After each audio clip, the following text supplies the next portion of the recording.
Hello everyone and welcome back to Classic Comics. So today I'm reviewing the next Batman #1, written by John Ridley with art by Nick Darrington.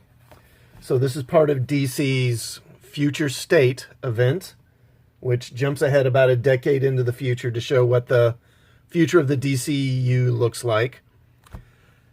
Now, John Ridley, of course, a lot has been made about him being the writer. So he wrote the film 12 Years a Slave, which I will say I did not see, so I can't say whether it's good or not. But I went into this expecting a lot of, far-left identity politics, racial grievance, and anti-cop sentiment. But I didn't get that at all. This is a pretty straightforward superhero story. So we start with this guy here running through the streets with a pair of knives. And Batman quickly takes him down. And then the cops show up and Batman takes off. Because I guess masked vigilantes are illegal now. Or outlawed, or however you want to put it. And, hey, starting the issue with an action scene. That's a great idea. You don't see that much anymore, it seems, in comics. Now, we get a series of captions that explain the current state of Gotham in kind of a vague way. We learn that Gotham is pretty much a police state now, and it's being run by this organization or entity called the Magistrate, whatever that is. We don't really get any information on it, except that it seems to be kind of vaguely fascistic. And they have these people called the Peacekeepers who patrol the streets and keep order. And they are particularly there after, I guess, masked vigilantes and superheroes and that sort of thing. And they will shoot them on sight. And then Batman is fighting... this new Batman is fighting crime, but it's not clear, is he fighting... He doesn't seem to be fighting against the Magistrate or the Peacekeepers, though. It's not made very clear. Now, the next morning, we see this guy, Luke Fox, who I'm guessing is Lucius Fox's son, right? Now, the next morning, we get Luke Fox talking with his mother. She asks why he slept so late, and he makes an excuse. So she doesn't know that he's Batman. She tells him to visit his sister who is in the hospital. And we learn that the mother blames what happened to the sister on masks or on vigilantes.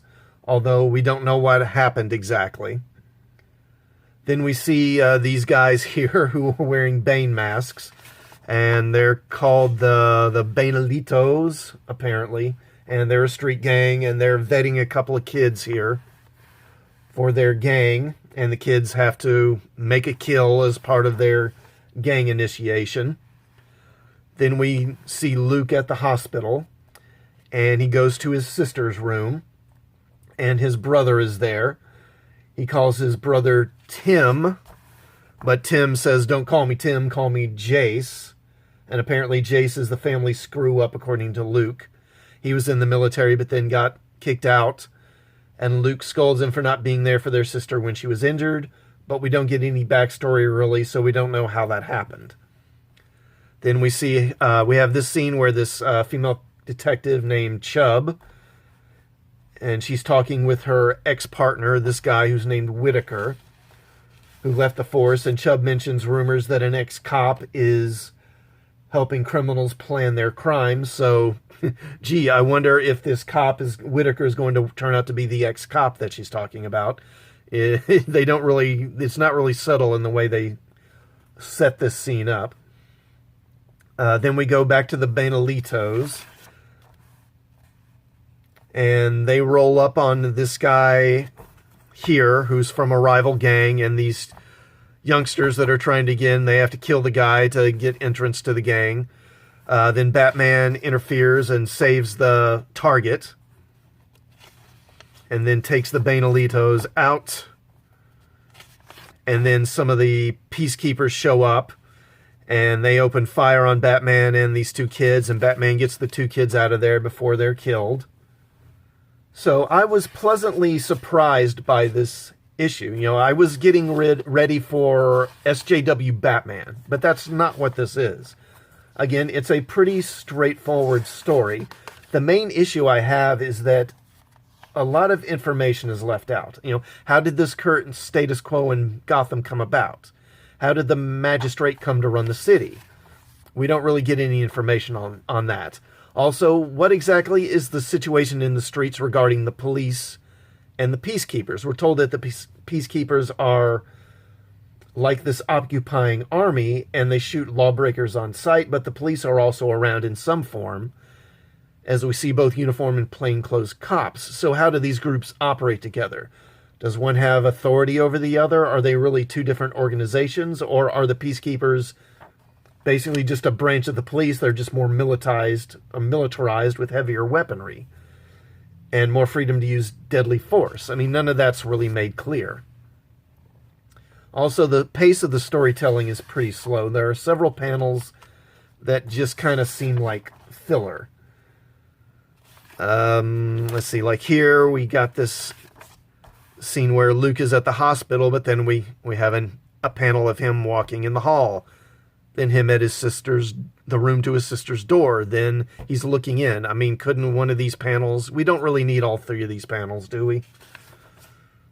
Then we get the scene here. I mean, this panel right here, this is as boring as a panel can get. Just, we see a street, we see a car, and it's supposed to be moving, but you can't really tell it's moving. I mean, this is like TV show cop drama storytelling. This really isn't suited to comic books. And this is one of the reasons why comic book storytelling is so dull now, and I think one of the reasons why comics aren't selling. And then there's this scene, where is it? Here. Okay, so we get, the kids and Batman are in this alley, the peacekeepers see them, then we get a panel, Batman aims his grapple gun, then the grapple gun points up. They start firing. Then he fires the grapple gun. I mean, do we need all that? Surely just one shot of him aiming the grapple gun and firing would be enough, I would think. So again, even though this story is... I mean, I hesitate to say it feels padded. It's not that bad, but I mean, there are some panels here where it's like, man, you could really speed up the storytelling here, and it wouldn't hurt. It wouldn't hurt at all. So I'm giving the Batman story a nominal thumbs up. It's not great, but I think I can go with this story for a couple of months or however long the future state story plays out. I think it's just 2 months. Now, this issue actually has 3 stories in it, so I'll go to the others and touch on them briefly. So the second story is The Outsiders. Again, they're fighting the magistrate. This story focuses on Katana. The story is by Brandon Thomas with art by Sumit Kumar. The art has a manga influence to it, and it's actually pretty good. He tells the story well. The action is pretty solid. I like this 2-page spread here with Katana fighting her way through the building with each set of panels is a different level of the building. That's creative. That's interesting. I like it. One thing I don't like, though, is Katana's new uniform. I don't like that at all. It's just the gray. It's really dull. I don't like it. I do not like that uniform. As for the story itself, again, she fights the peacekeepers. Then she faces off against this guy, Caliber, who apparently she knows, as she calls him a traitor. Now, I haven't read Outsiders in several years, so I'm not familiar with this character. I don't know if he's new or if he's someone who's appeared previously. But again, we get no details on how they know each other. He's working with a magistrate now. Why? How did that happen? And then at the end here, a Black Lightning shows up. And he's now a complete, he's a lightning being now. He's made of electricity. And again, we don't really get any explanation for that. So, on The Outsiders, they'd say pretty good art, mediocre story. And then the third story is Arkham Knights. So, this story has a group of Batman's villains who have been assembled into a team by Astrid Arkham to fight the magistrate. The art's pretty good. The story has them tracking down Killer Croc before the magistrate does, or the peacekeepers do, in order to add him to the team. But I just have a real hard time buying all these villains working together on a team in any organized way for very long. These guys were in Arkham Asylum for a reason, you know, and I don't believe how they're all suddenly willing to cooperate and obey Astrid in carrying out orders without question. So the team includes Dr. Phosphorus, Clayface, Two-Face, Mr. Zsasz, Copperhead, Killer Croc, Anarchy, and I think Humpty Dumpty.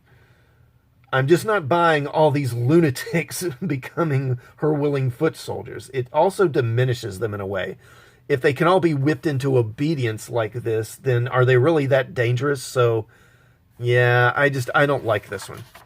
Overall, this issue is a mixed bag, but I was pleasantly surprised by John Ridley's writing, and I'm interested in the next issue, so give it a try. You might like it more than you thought you would. Let me know what you thought of this issue in the comments, and if you found this review informative, please hit the like button. Also, please sub to the channel and hit the bell for notifications, and I will see you all next time. Thanks for watching.